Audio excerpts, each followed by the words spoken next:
מוכרח לומר, תמיד אני אומר, כל השקה יש לה את התת שלה, ואין ספק, כמו שקובי אמר, שזאת חתיכת נוסטלגיה. לבבינו פה, אני מסתכל על השיער הלבן ועל האין שיער, הכוכבים האלה פה, אין ספק שיש בהם חתיכה מאוד מאוד גדולה של היסטוריה, ובטח מורשת הרכב במדינת ישראל. ואני מוכרח לומר שבא אליי אייל ואומר חכה, תראה איזה הפתעה תהיה על הפרחים להשיק אוטובוס, הסתכלנו לפנייה שלו, אמרנו לו הנה, כמו שיש אחד גנדי עם משאיות, יש עוד אחד אייל אצבני, ובסופו של דבר אנחנו כמועדון, כחברים, ומאוד מאוד שמחים על האירוע הזה.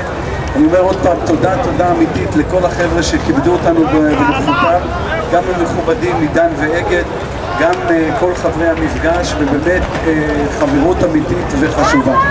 עכשיו כדרכנו אנחנו ניתן את התעודות לחברנו אייל עובדיה, על פועלך לשימור המורשת ההיסטורית של הרכב בישראל.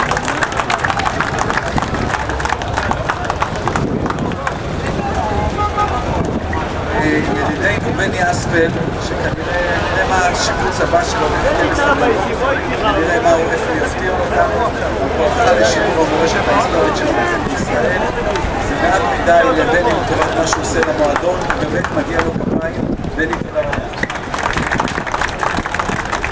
טוב, איפה קובי? תחזור אליו.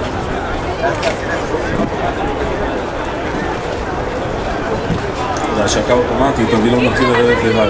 אני רוצה רק שנייה, לפני שאתם מורידים קלות, הוא יורד לבד, יש בן אדם שתמיד אוהב לעמוד מאחורה. אני רוצה פעם שיעבור קדימה, לא יעזור לו כלום. מתניה לוי, איפה אתה בבקשה?